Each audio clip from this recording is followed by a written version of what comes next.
Hello, thank you for being in a new video. This time I have full review of the Galaxy Tab S9 FE Plus. Let's get started.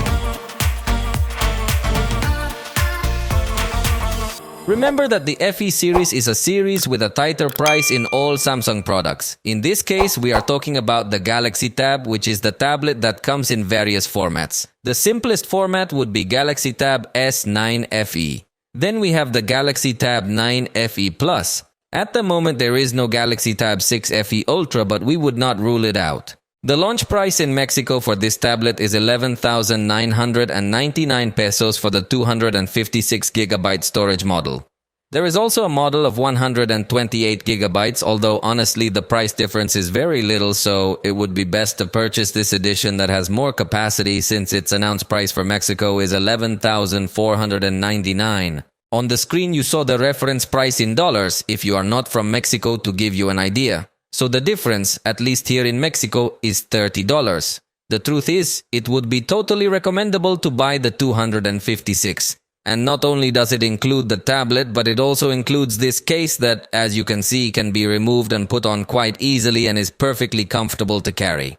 In addition to that, it includes a small tab that is put this way to serve as a stand, although it is not 100% stable, but it is appreciated that this accessory, if it comes included in the box, unlike the high-end model where the accessory must be purchased separately. And here they also include a year of good notes, a very famous application on iPad, possibly why they include this subscription for a year as a gift to attract iPad users. And they also include 6 months of Clip Studio Paint, which is a pretty comprehensive Photoshop alternative. So all of that comes included in this price. Now next, walk me through their design. Speaking of Samsung tablets, in this case we are talking about a medium-sized tablet, although in general in the rest of the brands this is possibly a large tablet. However, we already know that Samsung offers an even larger size in its Ultra model. But in this case we are talking about the FE series, so this would be the largest size in that series. And it still maintains an excellent design. It has a thickness of 6.5 millimeters, nothing more, so it's ultra slim. It has a weight of 627 grams, so it's also very comfortable to carry around, and it also has a very good aluminum construction on the back. And in this case, we are not talking about an alloy as most manufacturers do, but 100% aluminum of very good quality. And something that also really strikes me about this tablet is that it maintains the IP68 certification, so it's water resistant. Personally, I thought that feature was going to be sacrificed in this model that has a tight price, but I love that they have kept this resistance because most tablets on the market, including iPads, do not have water resistance, and in this model we do find that security. So if you happen to drop it in the water or if you happen to spill water on it, you can be sure that it will have a good chance of surviving. It also comes available in various colors such as mint, gray, silver and lavender. In this case, I have the silver edition which, as you can see, reflects the light very intensely. On the top we have the power button, which at the same time is a fingerprint reader in addition to the volume buttons. There are also 2 microphones, and further on there is also a slot for microSD cards, although there are other countries where you can also place a nano SIM card, but in Mexico this version is not available. On the right side we have a speaker and the USB-C port, unlike the high-end versions where we find 2 speakers on each side. By the way, this port is 2.0, so also in this case it is a simpler connector with less speed. On the other side is the other speaker along with an additional microphone for noise cancellation, and finally on the bottom are placed some pins through which you can connect the original Samsung keyboard accessory. That's a very positive thing because it is compatible with high-end tablet accessories. And to close with everything that has to do with connectivity, it comes with support for Wi-Fi 6 networks, so it offers very good download speeds. It also supports Bluetooth 5.3, and the edition that supports 5G connectivity also has an option to add an eSIM. Importantly, it is not capable of projecting your screen via cable with an HDMI adapter, but it is capable of projecting your screen using Smart View wirelessly. So you can project just an application or you can keep the screen off while projecting. And then you could also use Samsung DeX by connecting to an external monitor so you have a little bit more space. And it's funny because Samsung DeX has changed its interface. Now it does not take so long to switch between the main interface and Samsung DeX, but only adds a bar at the top to all applications so that you can minimize them quickly, or you can convert them into a floating window format also quite easily. Remember that these windows can be resized and placed anywhere without any problem in this DeX mode format. So it is interesting Samsung's proposal in this tablet. The screen has a size of 12.4 inches, so I insist that it is quite large for what we commonly see in the tablet market, although Samsung still has an even larger option. Its ratio is 14.4:9, which is a bit strange and not very common in the market. But its specific resolution is 2560 by 1600 pixels, which is called WXGA. With this resolution, it achieves a pixel density of 241 pixels per inch, which for a tablet I think is a positive number, so you'll maintain a pretty sharp experience both in image and video content as well as text content with small print. In this case, unlike the higher-end models, it has TFT technology on the bigger brothers. We will see AMOLED screens with much more intense contrasts and colors, but in this case, the screen is not as spectacular. Although I must say that compared to other TFT screens Samsung used in the past, this screen is of considerably good quality. Of course, the best viewing will be from the front, because from the side you will lose a bit more brightness and the screen can generate a bit more reflections than we would like. But overall, it has a good display, as it also includes the Vision Booster feature that Samsung promotes a lot, through which in case you are in an area with a lot of light, the colors will adapt to improve your viewing. So, we can conclude that it is a good screen, although obviously we would love it to be an OLED screen. But the advantage is that at least this year Samsung returned the OLED screen to the high-end and the mid-range kept it with TFT screens, unlike in past years where even in the high-end offered us this type of TFT screens. So it is a screen, I insist, of good quality, although not so spectacular. Especially you will notice it when you activate the eye protection mode, because it cannot be so intense due to the limitations of this screen. But it does offer a high refresh rate and good colors and good visualization when looking at the content from the front. In the case of brightness, note that the minimum brightness is quite comfortable to use this device at night, and the maximum brightness, I insist, is also going to be good for indoors. Let's talk about the sound. Previously, I already told you that it has two speakers, one on each side, so it does support stereo sound. And despite having two speakers instead of four like its high-end models, the sound is still very good, well-defined, and with good presence of bass frequencies high enough to enjoy a good sound from the front. But how about listening to a small test? Although remember that it is not the same to listen to it live.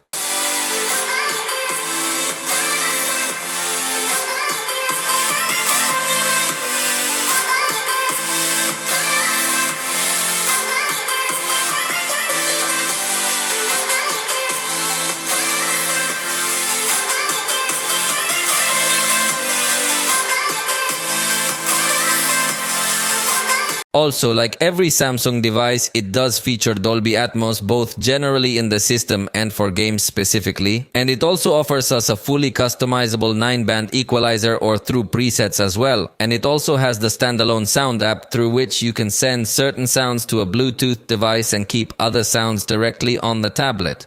So, the sound experience really seems very positive to me, even though it doesn't have a headphone jack. So that's going to be a weak point and something that you have to consider a lot, especially if you are planning on making video calls from this tablet. You could connect an adapter through the USB-C port, or you could also use wireless headphones. In this case, according to my tests, it supports SBC, AAC, aptX, and SSC codecs. The most recommended in case of using wireless headphones will be to use Samsung headphones to have an excellent compatibility and also a good sound quality. Below you will hear a test using the 3 microphones that this tablet has. Esta es una prueba de sonido de los micrófonos de la Galaxy Tab S9 FE Plus. Incluye 3 micrófonos y en este caso estamos en un ambiente muy sencillo. Obviously, all the microphones will be of very good quality, so they can perfectly capture your voice for video calls.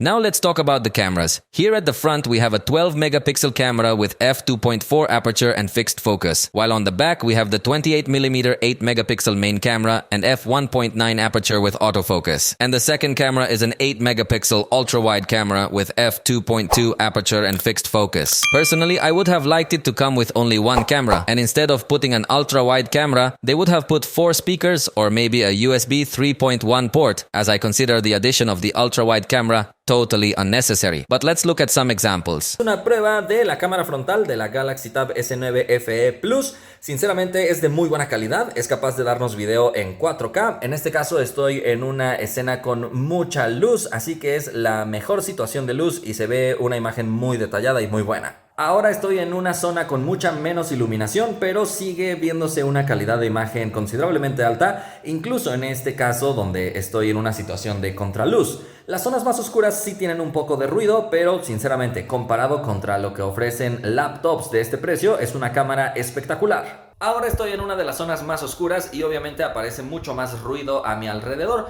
pero insisto en que sigue siendo una calidad de imagen considerablemente más alta de la que ofrecen la mayoría de laptops de este rango de precio. And in this sense, the tablet will offer us an automatic document capture mode to cut them, and we can even print them in PDF. From the camera, we will also be able to scan QR codes easily, so in this aspect it is well optimized. Anyway, you are also seeing here some pictures I took with this camera. Remember that they do have autofocus, so it can take macro shots, although not too close. But it is a camera that we could categorize as simple, nothing spectacular. The ultra-wide camera does offer a really good range, but I think it will be much more common for you to use your cell phone camera to take pictures. Still, it offers acceptable color and also a positive level of detail outdoors. Initially, this tablet was released with Android 13 and One UI 5.1, but it has already received its update to Android 14 with One UI 6. So in this case, I have the latest software, and also Samsung promises 4 years of software updates and 5 years of security patches, although obviously in this case it is already counted as the first year of updates. The fact that we have received One UI 6. So we have the latest software, and honestly it's the most advanced software you're going to find on a tablet today. For starters, we're going to have the taskbar at the bottom through which you can quickly switch between recent apps, or you can even launch a new app, or you could also open the full list of apps in case you want to open or search for a new app. In fact, from this taskbar, you could also drag the icons to the middle part so that you could, for example, open some apps in this floating window format, and definitely that the user experience is completely advanced.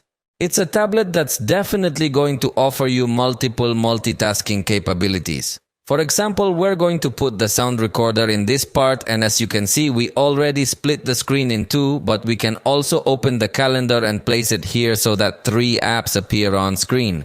But we can still go ahead and we can open this application in this central part so that it runs as a floating window. And remember that all these apps, you can also swap them around in case you want to rearrange everything. So honestly, that the multitasking experience is completely fine. Plus, you could activate the DeX mode as I showed you a moment ago, and all the apps are going to be transformed into a windowed format that we're going to be able to move across the entire screen. For example, here we are going to free this application, we are going to free this other one, and finally we are going to free the settings as well.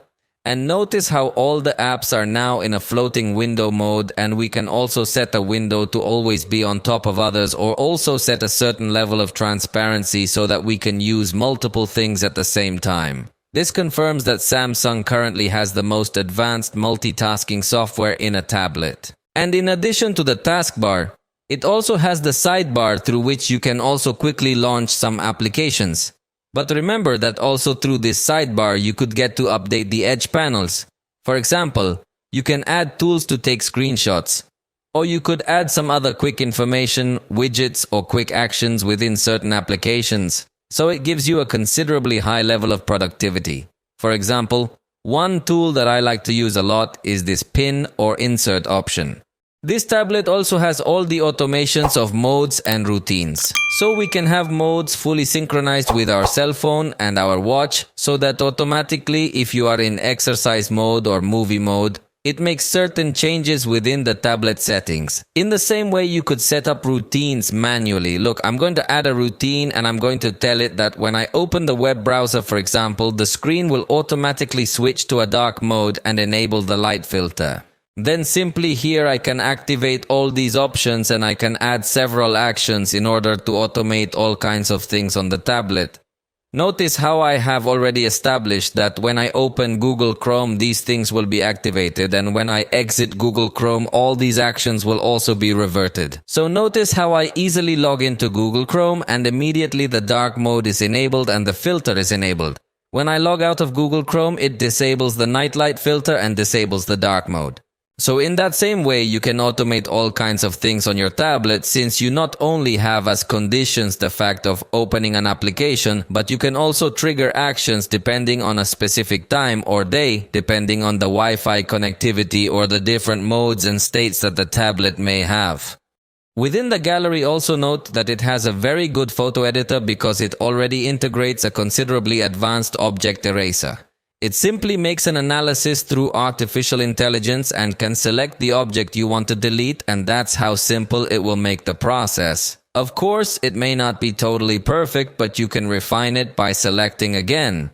So, in general, I think you can have a very good advanced editing of your photos. If you have a Windows laptop, you could also use this second screen mode to work as an external monitor so you can extend your working field without much hassle. In fact, as ecosystem functions also allows you to answer calls from your Galaxy cell phone directly on your tablet simply by having the same Samsung account. And obviously another protagonist of the whole tablet can be Samsung Notes, since in conjunction with the S Pen can give you an extremely pleasant note-taking experience. Remember that it has multiple brushes, and also remember that the S Pen is able to interact with the screen without touching it. For example, in this case, it can preview the color of the brush I have selected. I can also place it on top of any button and it's going to give me a reference of what that button means. So I insist that the Samsung Notes experience in conjunction with the S Pen is going to be completely fine. Consider also that the S Pen is pressure sensitive, and also the tablet is able to distinguish between your finger and between the S Pen. And it is also capable of rejecting your finger while you are typing so that you have a completely smooth typing. In fact, the S Pen also has a button so that, for example, you can hold down this button and activate the eraser as easy and simple as that. So it really offers us very good tools as well as a marker on top of some other strokes. And obviously here you can insert images, camera pictures, scan documents, import PDF files directly, audio recordings, even drawings or text boxes. So it's really one of the apps that is one of the most comprehensive note-taking apps, and it's completely free and it syncs your notes with all your Galaxy devices. In addition, you can change the formatting of the sheet, or you can also insert some special PDF templates. So there is no doubt that it is a very advanced edition that even already supports collaborations so that you have a shared notebook with other Galaxy users. The difference of this S Pen with respect to the S Pen that comes in the high-end tablets will be that this one does not integrate Bluetooth connectivity. So if you're further away from the tablet, you won't be able to interact using the button. But if you're a little bit closer, you can interact with this little button when navigating the tablet. So it's not useful for taking pictures or controlling your PowerPoint presentations, but for all the other things, yes. Now let's talk about security, since in this case Samsung includes a fingerprint reader on the top of this tablet, although it only supports 3 registrations unlike other devices that support up to 5 registrations. So we have a bit of a limited experience in this regard. However, unlocking is really going to be comfortable. Remember that these readers are pretty fast, so it's just a matter of putting and removing the finger that you have registered. I'm going to show you how trying this with a finger that I don't have registered will obviously cause the screen to stay locked. And I like that Samsung also includes the tools that they include on their smartphones. So we have the extended unlock so that the tablet stays unlocked in secure environments. For example, you can add trusted locations so that the tablet doesn't show you the lock screen constantly, or also while it's connected to some Bluetooth accessory. And it also includes all the other tools like Secure Folder, where you can keep all kinds of private information safe. It can be both applications and files. Here you can add absolutely everything you want, and you could also encrypt this folder or customize it to change its name so that it doesn't look like the secure folder from the home screen. It also offers the secure Wi-Fi feature, which is a little VPN from Samsung, very useful when you connect to public Wi-Fi networks. For free, they offer you 1 GB per month, but you can also pay for a plan with higher capacity. And with respect to malware, Samsung also comes with good protection as it has a partnership with McAfee. By default, it is disabled, but in case you want, you can enter this section to activate this background scanning of applications that might contain malware. And if you happen to lose your tablet, remember that you also have the option to locate this device, but I recommend that you enter this section to enable all these options so that you can have more chances of finding your tablet if you have lost it. Finally, remember that Samsung also includes digital wellness functions, so you can see the time you spend in each application, and you can also set time limit goals or timers within specific applications so you do not become addicted. The battery is 10,090 milliamps, and honestly it performs well, very similar to what we would see in a smartphone with 5 milliamps in its battery, because obviously here we have a much larger screen that consumes more power. You know, I generally always do my tests using this app, which completely drains the battery by applying multiple processes and having that app running in 5 hours with 10 minutes of continuous use, putting a lot of demand on the processor. So, obviously with more moderate use, it can definitely give you a lot more time. Although it was curious that in this case, even having this application running in the background, it gave me a very similar time of about 5 hours. But I insist that this application is responsible for giving a lot of work to the processor, but if you're working on simpler things, it could give you a lot more time. So the battery I don't think is a problem. On the contrary, I think it has a good performance, plus it includes a power saving mode that could help you extend this time. And you can also enable this option within the power saving if you want to have even more extreme savings for emergency occasions. And obviously you can still retain access to your notes in case you want to add this app here, but the rest of the features will be locked.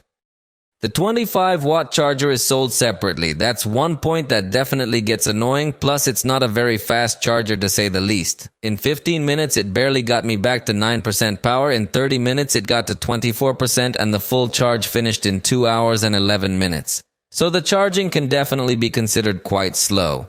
And in the battery care options we only found the 85% charge limit but no smart charging. Although probably in the next update they will add this option.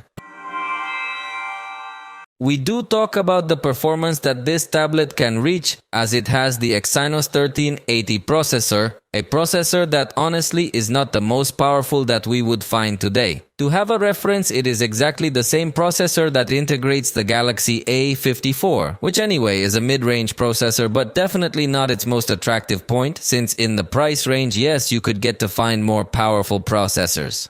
But notice how in this case we're opening several tabs within the browser so you can more or less see how responsive this tablet is, and so far it hasn't been stuck or frozen at any point. We're still loading more content and we're going to go back to the previous tabs so you can see that everything is still running. On the other hand, we also have Canva and other applications here.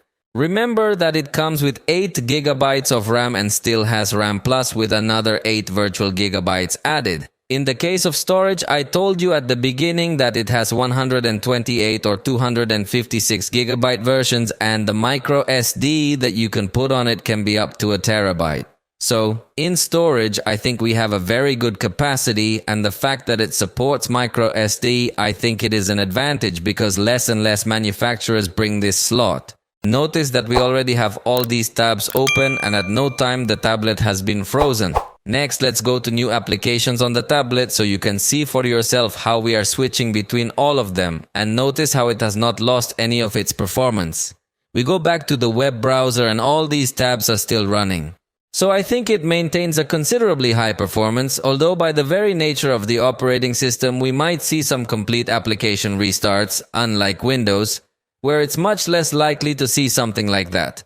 But I definitely feel that it maintains good performance even when scrolling through all this content. Notice how it maintains very good performance. It possibly takes a little bit longer to load new content, but fortunately it doesn't freeze completely. If you're looking for a tablet maybe for students, note that in this case we're going to have a very good experience because you could very well create documents or do your homework here without the need to spend too much on a laptop. And also with a much better front camera for video calls, which is something that is becoming more and more common. And of course, the presence of Samsung Notes for taking all kinds of class notes is what would personally make me choose a tablet over a laptop.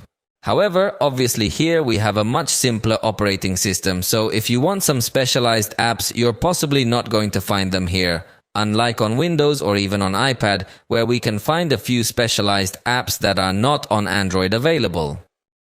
Next, let's do a test by exporting several spliced clips recorded in 4K to see how long it gets to take to do this activity. And that's it. It took about 48 seconds, which is less than a minute. So we could say that it's a good device for editing video in 4K if you don't want to spend too much money. Obviously, it's not going to be the most powerful thing out there today, but it gets to meet that need.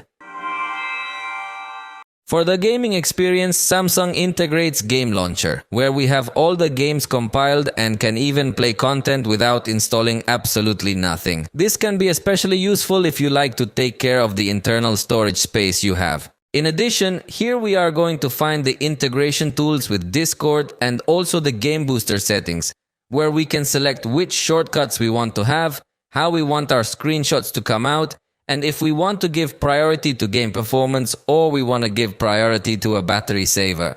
And even if you use a power delivery compatible charger, you could select that the charger transfers its power directly to the processor so that it doesn't go through the battery, and this way you avoid more heating when playing. So I think it brings good options through software and even entering one of the available tools. In this case, in the notifications panel appears the button to open Game Booster, and here you can enable the priority mode.